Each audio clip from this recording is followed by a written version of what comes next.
Hello everyone, welcome back to our channel Hoshiar Kids. As we have already discussed in previous part, national festivals. So in this lesson, we will discuss about religious festivals. And first part का आपको link description box से मिल जाएगा, तो जिन्होंने भी नहीं देखा है वो वहाँ से देख सकते हैं. Now start today's chapter. Religious festivals. India is a land of different religions. People of different religions celebrate different festivals. So let's talk about some festivals. First festival is Holi. Holi is the festival of colors. It is celebrated with great fun, especially in North India. The festival usually falls in the month of March and marks the beginning of the spring season. People celebrate Holi by dancing, singing, and throwing colored powder and water. Means Holi. जैसा कि हम सभी जानते हैं, होली रंगों का त्योहार है और ये पूरे भारत में मनाया जाता है, लेकिन स्पेशली इसको उत्तरी भारत में मनाया जाता है. ये त्योहार मार्च में आता है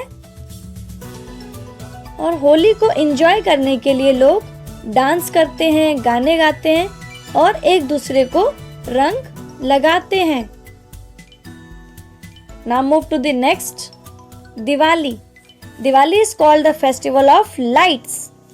It is celebrated to mark the return of Lord Rama to Ayodhya after the 14 years of exile. People light oil lamps or diyas in the night. In North India, people worship goddess Lakshmi, the goddess of wealth, and Lord Ganesha on Diwali. People exchange sweets and children play with crackers. Means Diwali. Diwali को festival of lights भी कहा जाता है और इस त्योहार को भी मेनली उत्तरी भारत में मनाया जाता है. इस दिन यहाँ के लोग लाइट्स, लैंप्स और दिए जलाकर इस त्योहार को मनाते हैं. इस त्योहार की ये मान्यता है कि आज के दिन भगवान राम जी 14 वर्ष के वनवास से अयोध्या वापस लौटे थे, तो उनके आने की खुशी में ये हम सभी दिए जलाते हैं, लाइट्स जलाते हैं. और आज के दिन भगवान लक्ष्मी और भगवान गणेश जी की पूजा भी की जाती है. लोग नए कपड़े पहनते हैं, एक दूसरे को मिठाइयाँ खिलाते हैं और बच्चे पटाखे भी फोड़ते हैं. वैसे तो पटाखे सेहत के लिए बहुत ज़्यादा हानिकारक होते हैं, हार्मफुल होते हैं, तो क्रैकर्स को नहीं जलाना चाहिए. Do not burn crackers. Move to the next. Dussehra. This 10-day festival is also known as Vijay Dashmi. It celebrates the victory of good over evil. It is believed that Rama killed Ravan on this day. In North India, Ram Leela, the story of Rama, is enacted on the 10th day. The effigies of Ravana are burnt. Huge crowds gather to witness these events. Dashera is celebrated as Durga Puja in West Bengal. Images of the goddess are worshipped for 3 days. On the final day of the puja, the images are immersed in the river. It means Dussehra, जिसको विजयदशमी के नाम से भी जाना जाता है, और इस त्योहार को बुराई पर अच्छाई की जीत के लिए भी बहुत ज़्यादा मनाया जाता है. ऐसा मान्यता है कि इस दिन राम जी ने रावण को मारा था, तो विजयदशमी के दिन रावण के पुतले बनाकर जलाए जाते हैं और इस त्योहार को साक्षी मानने के लिए दुनिया से बहुत सारे लोग ये पर्व देखने एकत्रित होते हैं। पश्चिम बंगाल में इस त्योहार को दुर्गा पूजा के रूप में मनाया जाता है। इस दिन गॉडेस दुर्गा की 3 दिनों के लिए पूजा की जाती है और तीसरे दिन जब फाइनल पूजा होती है तो माता की मूर्ति को नदी में विसर्जित कर दिया जाता है। नेक्स्ट फेस्टिवल इज गुरु पूरब। The birthdays of 10 Sikh gurus are celebrated as the Guru Purab.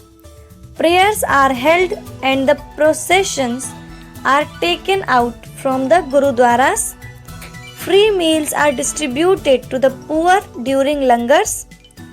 The main function is held at the Golden Temple in Amritsar. The holy book Guru Granth Sahib is read on the day by everyone. It means गुरु पूरब। इस दिन 10 सिख गुरुओं का जन्म दिवस मनाया जाता है और इस दिन द होली बुक गुरु ग्रंथ साहिब हर एक व्यक्ति द्वारा पढ़ी जाती है। इस त्योहार को गोल्डन टेम्पल में, जो कि अमृतसर में है, बहुत ज़्यादा धूमधाम से मनाया जाता है और गुरुद्वारों में लंगर भी करवाए जाते हैं। Now next, Christmas. Christmas is celebrated on 25th December every year.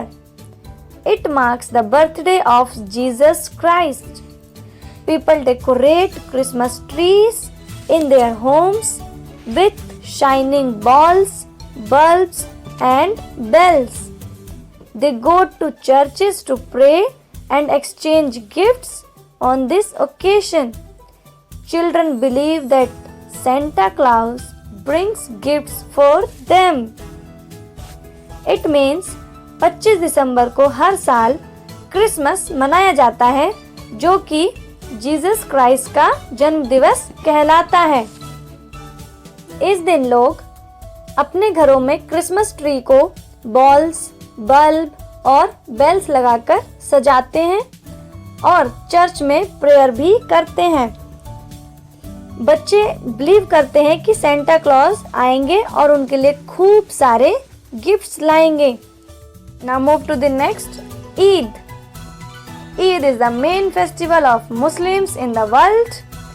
It is celebrated by a month long fasting called Ramzan.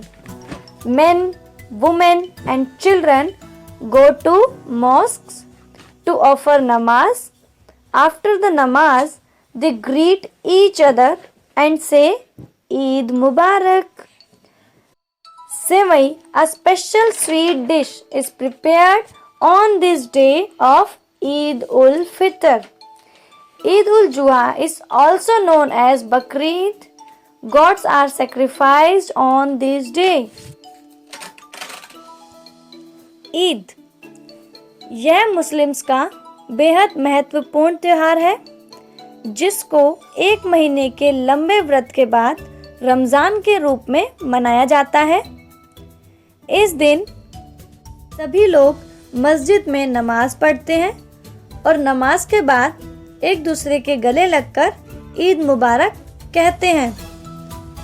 इस दिन लोग अपने घरों में सेवई बनाते हैं, जो कि ईद उल फितर की एक बहुत ही महत्वपूर्ण मिठाई भी कहलाती है।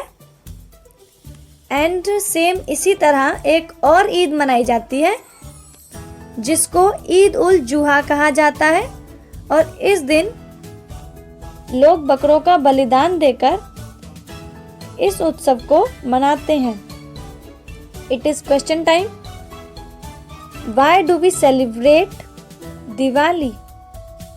हम दिवाली क्यों मनाते हैं? इसका आंसर आप मुझे वही हमेशा की तरह सेम कमेंट बॉक्स में लिखकर बताएंगे।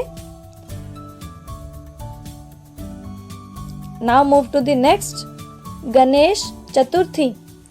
Ganesh Chaturthi is mainly celebrated in Maharashtra. People worship Lord Ganesha, the god of wisdom, for 10 days. On the last day, the idols of Lord Ganesha are taken in procession and immersed into sea or rivers. Means Ganesh Chaturthi इस उत्सव को mainly Maharashtra में मनाया जाता है, जो कि भगवान गणेश जी की पूजा के रूप में सेलिब्रेट करते हैं। यह पूजा 10 दिनों तक चलती है और आखिरी दिन 10वें दिन गणेश जी की मूर्ति को समुद्र या नदी में विसर्जन कर दिया जाता है। लोग बड़े ही धूमधाम से गणेश जी की मूर्ति को नदियों में विसर्जित करने के लिए ले जाते हैं। So today's topic is finished and our third point is harvest festivals. इसको हम अपनी नेक्स्ट वीडियो में डिस्कस करेंगे।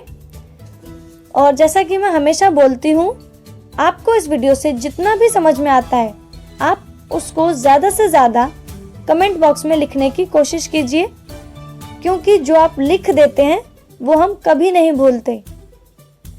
एंड रोज़ मॉर्निंग में उठकर अपने लिए एक टारगेट फिक्स कीजिए और पूरा दिन उस टारगेट को अचीव करने में लगा दीजिए। आपकी लाइफ ऑटोमेटिकली सेट हो जाएगी। इसी के साथ हम आज के लिए good day. Please like, share and subscribe our channel and जुड़े रहें हमारे साथ ऐसे ही। Thank you.